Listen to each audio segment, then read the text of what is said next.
Hi, my name is Alex, and I ruined the best thing that ever happened to me.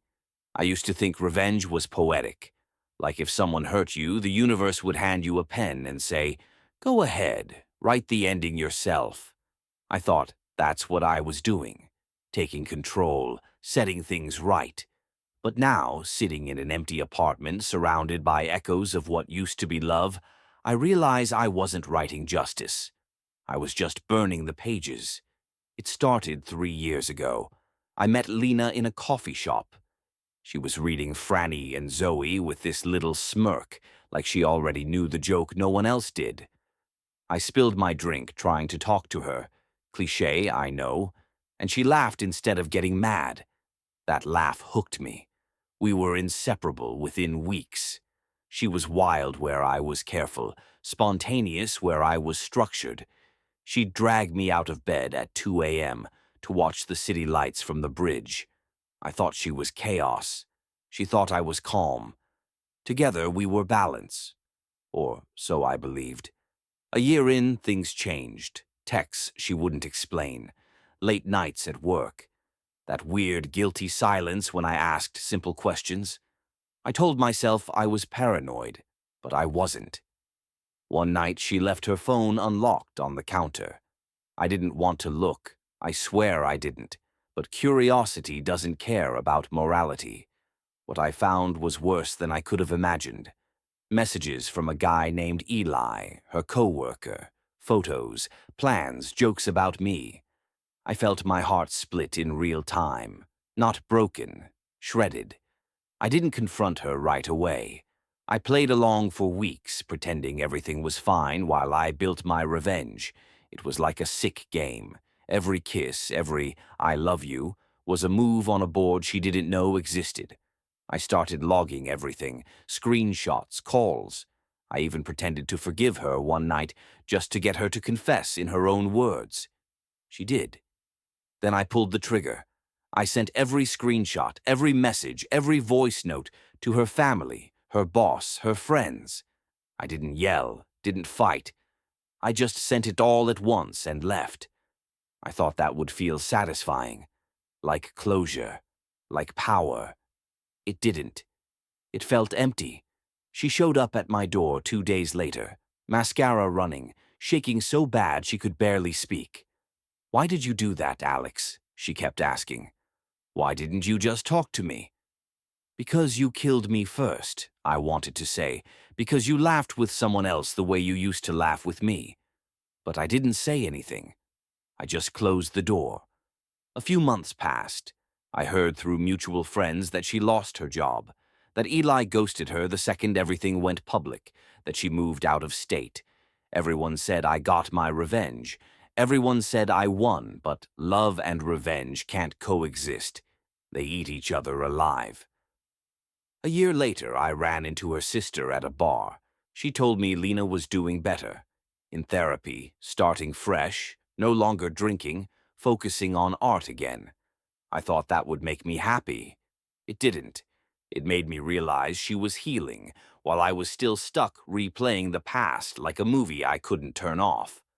Sometimes I dream about her walking into that coffee shop again. I think about what I'd say if I got a do-over. Maybe something simple like, "Hi, my name is Alex and I never stopped loving you. But love doesn't fix betrayal, and revenge doesn't fix pain. They just leave you haunted by your own reflection, a stranger holding a match to everything you once cared about. Now, every time I pass that same bridge where we watched the lights, I see the faint outline of us, laughing, alive, unbroken, and I realize I didn't just lose her. I lost the version of myself that still believed love could survive anything. So yeah, hi, my name is Alex, and I confused revenge for closure. I thought betrayal made me the victim, but it made me the villain too.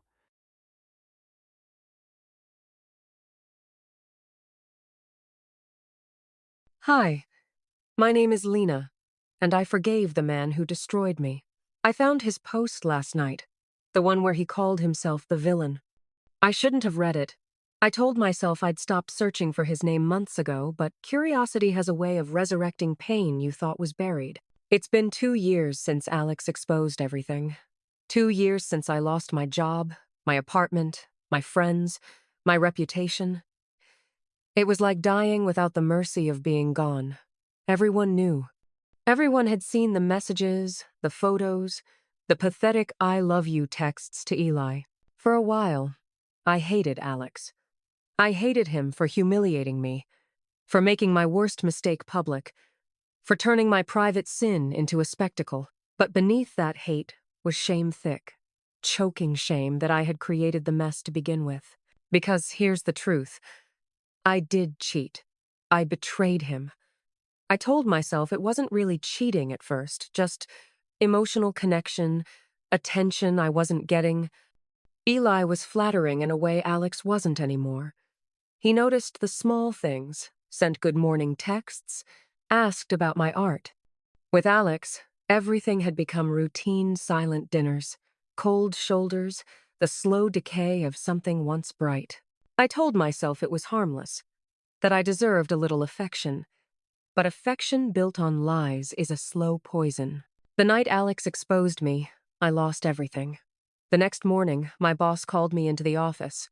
I knew before he spoke what it was about. Unprofessional conduct. Reputation risk. I didn't fight it. I packed my things and left. My parents didn't answer my calls for a week. My friends blocked me. Eli disappeared, blocked me on everything. Like I was a bad dream he was waking up from. That's when it really hit me. Not just that I was alone, but that I deserved to be.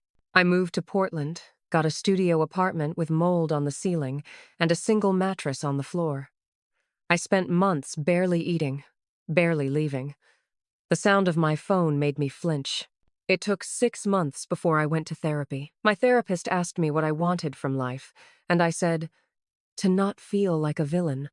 She said that meant I already knew I was one, but villains can change too. So I started rebuilding. Slowly. I got a job at an art supply store. I painted again.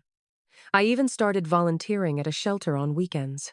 The world felt small and quiet, but for the first time, it was mine. Then, last month, I saw him.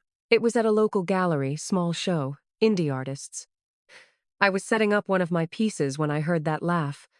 That low, awkward, nervous laugh that used to drive me crazy.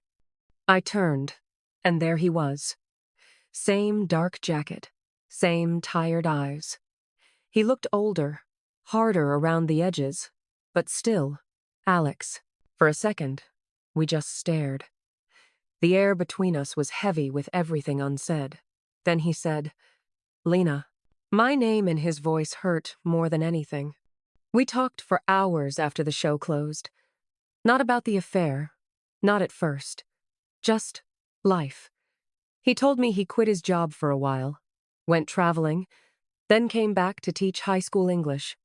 He said it made him feel human again. I told him about therapy, about my art. Then he asked the question I'd been dreading.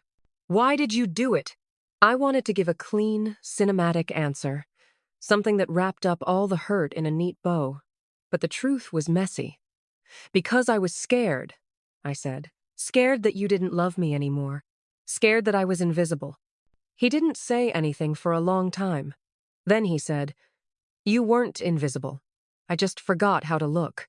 We sat there in silence, two ghosts sharing the same room. Before we left, he said, I wrote about us once. I said, I know. He smiled, sad and small. Of course you do. I thought that would be the end.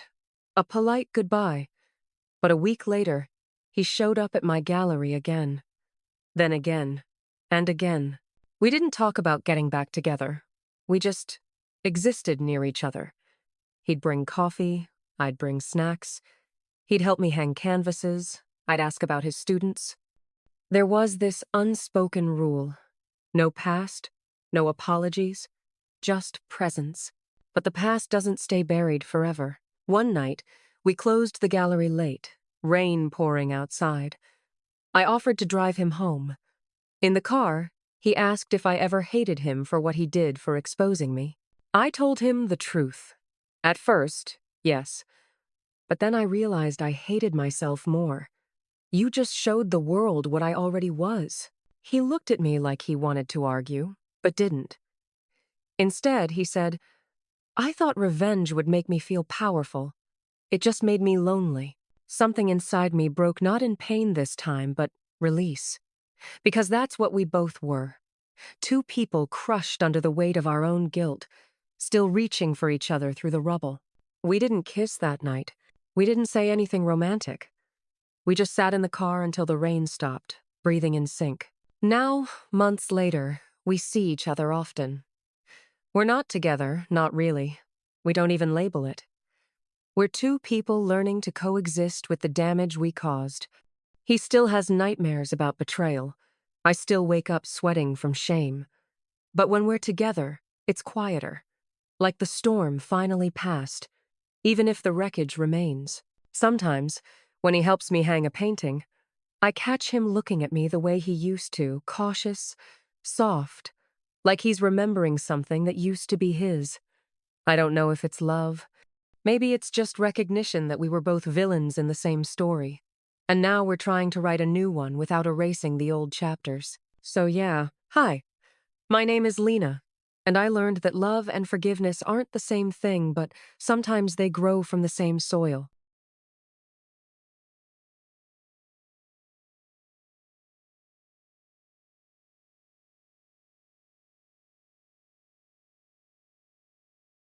Hi, my name is Alex again, and I saw her painting today.